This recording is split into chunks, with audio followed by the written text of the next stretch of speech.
बोलो सदगुरु महाराज की जय, आज के आनंद की जय।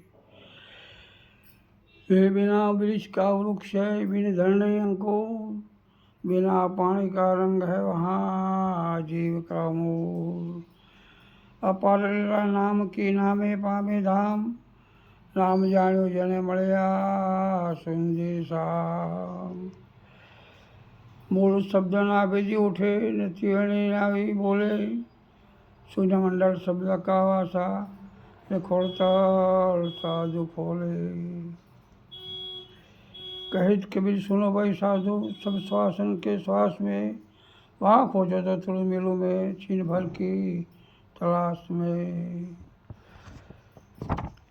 बीज मध्य जो विष दिखावे, विष मध्य जो छाया, परमात्मा में आत्मा दर्श आत्मा मध्य माया। अक्षर अक्षर थी शब्द बन्यो ओमकार, ओमकार से त्रण गुण भया, तीन गुण थी सब संसार। बोलो सदगुरु महाराज की जय, आज के आनंद की जय। आज આપણે એક સત્સંગ છે ઝરણું, સત્યનું ઝરણું તે વિશે થોડી વાત કરીશું।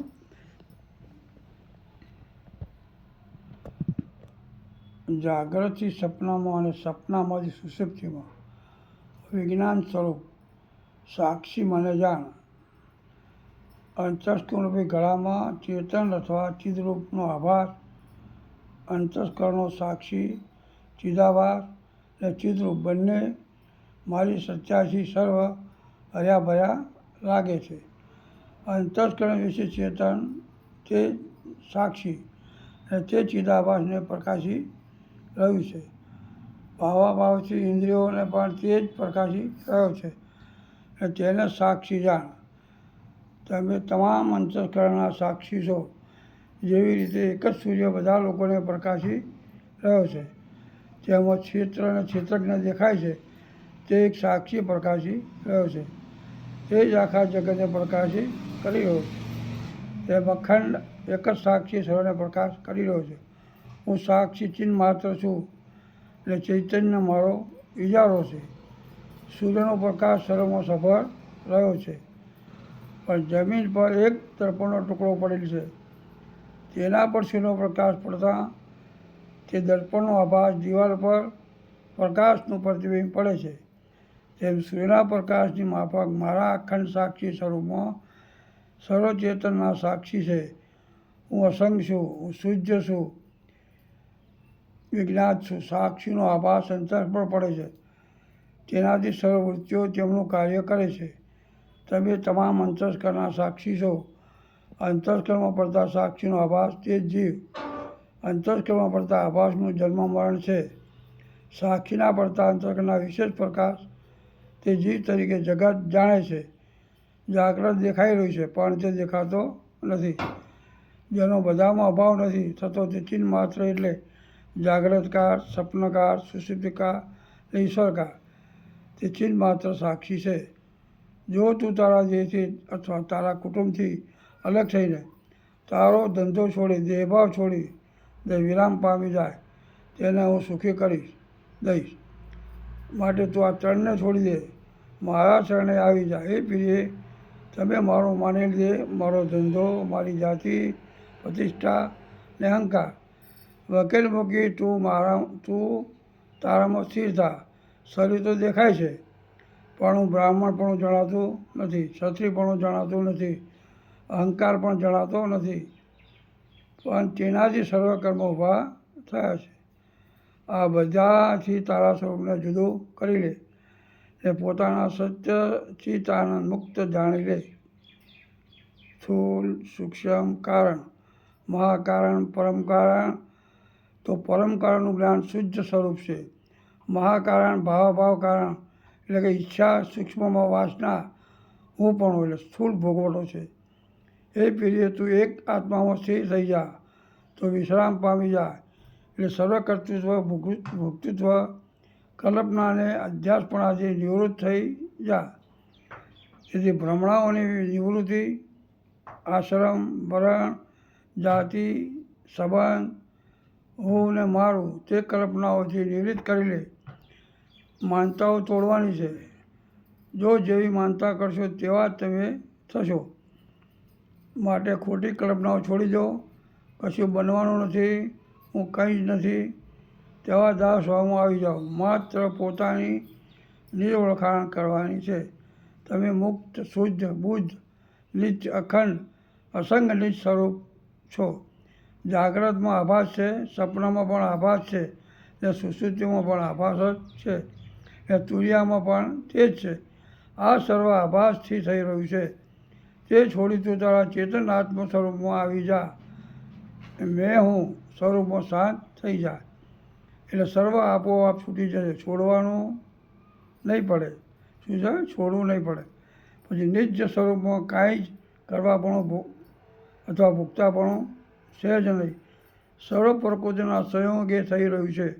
તું કશું કરતો જ નથી.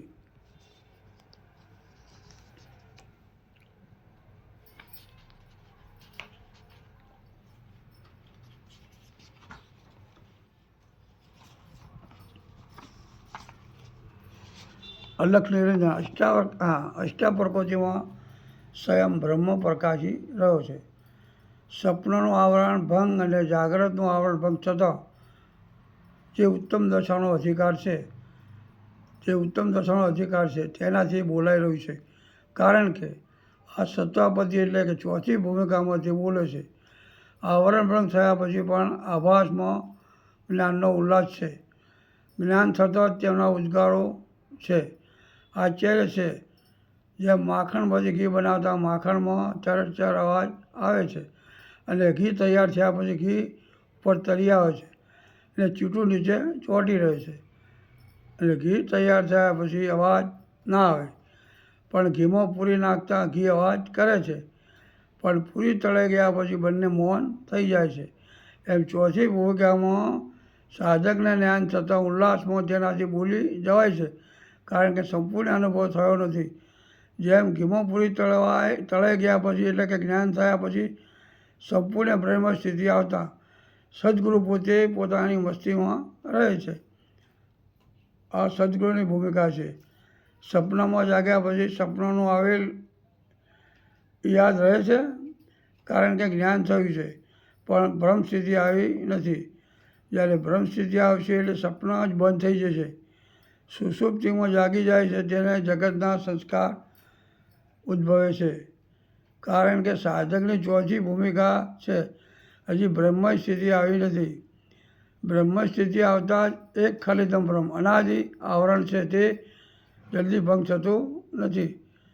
તે હું કહે છે, હું બ્રહ્મ છું. હું સ્વીકાર ભાવમાં સદગુરુનું ઋણ ચૂકવી શકાય એમ નથી.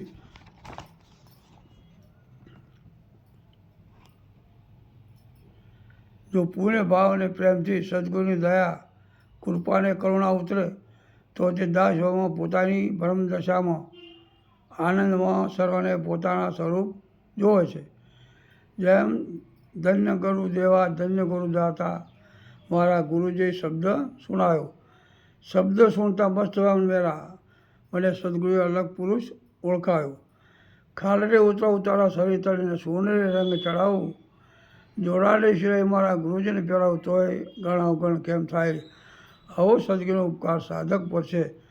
સદગુરુ પોતે કંઈ જાણતા નથી તેમ તેમની મસ્તીમાં રહે છે. પણ સાધક પ્રશ્ન કરે તે અધિકારી હોય તો તેને યુક્તિ પ્રકૃતિથી સમજાવી બ્રહ્મ સ્થિતિમાં લાવે છે.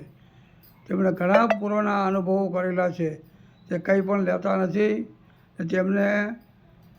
તેમને તમે કશું અર્પણ કે પણ આપી ના શકો. જે કંઈ આ પદાર્થ માગે તે સદગુરુ ના હોઈ શકે. શિષ્યની ભૂમિકા જેમ બાળકને આપેલ વાટકીમાં ચણા છે તે બાળકને આખી વાટકી બાને ધરે છે. તેમાંથી માત્ર બા એક જ દાણો લે છે, કહે જા. તેમ સદગુરુ પણ માત્ર જોઈ પ્રસન્ન થાય છે. પોતાને કંઈ જોઈતું નથી, કારણ કે તે સર્વસ્વ તેમનું છે. તમારો ભાવ અથવા પ્રેમ જેવો છે. સદગુરુને સાધક જબલાનું બહુ સરસ કાપડ લાવી ભેટ ધર્યું, પણ સદગુરુ કાપડ જોતા નથી. કહે છે, બેટા જરૂર નથી. તેમને કાપડ લેવાનો ભાવ જ નથી, પણ સાધકને શુદ્ધ ભાવ ને માન આપીને લઈ લે છે. કહે છે ત્યાં મૂકી દે, તેનો ભાવ છે કોઈ સંત મહાપુરુષને આપવાનો. પોતે માત્ર સાદું જબલું જ પહેરે છે, માત્ર સાધકના ભાવને વસ્ત્રહીને લે છે. તેમને કંઈ પણ લેવાની ઈચ્છા નથી. તે તો પોતે ખાલીજન પરમ, પોતે પોતાની મસ્તીમાં મસ્ત છે. જેમ જમીનમાં 5 પણ અનાજ વાવો છો તો જમીન પાછું 20 ગણું અનાજ તમને આપે છે. તેમ સંતો ચાલશે, ફાવશે અને ભાવશે, કંઈ પણ ફરિયાદ નહીં કરે. જેમ અજમેર શહેરની નજીક એક અનહલક પુરચુસ્ત ખુદાના બંદા નિઝામુદ્દીન ઓલિયા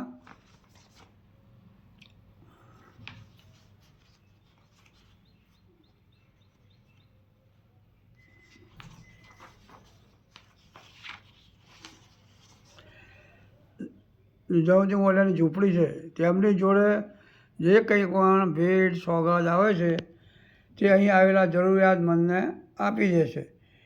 પોતે માત્ર સાદું જીવન અને નેકીથી જીવન વિતાવે છે. એક દિવસ એક બાઈને પોતાની દીકરીના નિકાહ કરવા થોડા પૈસાની જરૂર હોવાથી ત્યાં ફકીર બંધાનું નામ સાંભળી ત્યાં આવે છે. તે ફકીર બાબાને કહે છે કે મારી દીકરીનો નિકાહ કરવો છે, આપ કુછ મદદ કરો. ફકીર ઝૂંપડીમાં જાય છે, જુએ છે, કંઈ પણ આપવા જેવું જણાતું નથી. બેટા કલ આના. પાછી તે બાઈ બાવાના કહેવા મુજબ આવે છે. બાવા આપને કહ્યું એટલે આવી છું. બાવા ઝૂંપડીમાં જાય છે, જુએ છે, કંઈ પણ આપવા જેવું જણાતું નથી. બેટા કલ આના. આમ તે 10 દિવસ આવી, પણ બાબાને આપવા જેવું કંઈ પણ ભેટ સોગાદ આવી ન હતી. બાઈ કહે, બાબા આપકે પાસ ના હો તો ના પાડી દો, પણ ધક્કા મત ખિલાઓ. ફકીર બાબા વિચારે છે, હવે તેને કંઈક તો આપવું પડશે. તેમને ઝૂંપડીના ખૂણામાં પડેલા જોડા લઈ બાઈને આપે છે. બેટા મેરે પાસ જે છે તે તને આપું છું. બાઈ પ્રેમથી જોડા લઈ લીધા. બાઈ કે મારું નસીબ ફૂટેલું છે. નહીંતર બાવાજીના ત્યાં મોટા મોટા ઉમરાઓ સોદાગરો આવે છે, પણ આ 10 દિવસથી કોઈ દેખાતું નથી. એ મારા નસીબનો મોક્ષ છે. તેમ વિચારથી જોડા લઈ બહાર નીકળી. આ બાજુ અમીર ખુસરો પોતાની સદગુરુ મળવા નીકળ્યો હતો. તેના જીવનની કમાણીમાં જે ધન હતું તે સર્વ ધન 18 ઊંટ ભરી બાવાજી પાસે આવતો હતો. બહુ જીવનમાં કમાયા, બસ अब बाबा की सेवा કરી खुदा की पहचान करूँगा और बाबा की सेवा करूँगा. આમ વિચારતા અજમેરથી 10 કિલોમીટર દૂર આવી જાય છે. તેવામાં તેમના સાથીને કહે છે કે મારા બાવાની સુગંધ આવે છે. સાથી કે નવાબ अभी तो 10 किलोमीटर दूर है बाबा की झूंपड़ी, 10 किलोमीटर दूर बाबा की झूंपड़ी है और आपको सुगंध आती है. તેવામાં બાઈ પર ખુશોની નજર પડી. કહે, બહેન કહાં સે આતી હૈ. એ બહેન પોતાની સગળી વાત કરીને બાવાએ તેને જોડા આપ્યા હતા તે કહ્યું. ખુસરો કહે, આ મારા સદગુરુની સુગંધ આમાંથી આવતી હતી. બાઈને ખુસરો કહે, બહેન જોડા મને આપીશ. બાઈ કહે, આપને જોઈતા હો તો આપ લે લો. ખુસરો કહે, એમ નહીં, ઉસકી કિંમત બોલ. બાઈ કહે મારે તો મારી દીકરીનો નિકાહ કરવો છે, તેના બાપા નથી. નિકાહ થાય તેટલું આપો તો પણ મારે ઘણું છે. ખુસરોએ જોડા લઈ 18 ઊંટ ભરેલી સંપત્તિ બાઈને આપી. જો સાચા સાધુનો ગુરુ પ્રત્યેનો પ્રેમ, આવો પ્રેમ હોય તો તમારું કલ્યાણ થયા વગર રહેતો નથી. બોલો સદગુરુ મહારાજ કી જય, અલારામ મહારાજ કી જય, સર્વ સંતાન કી જય.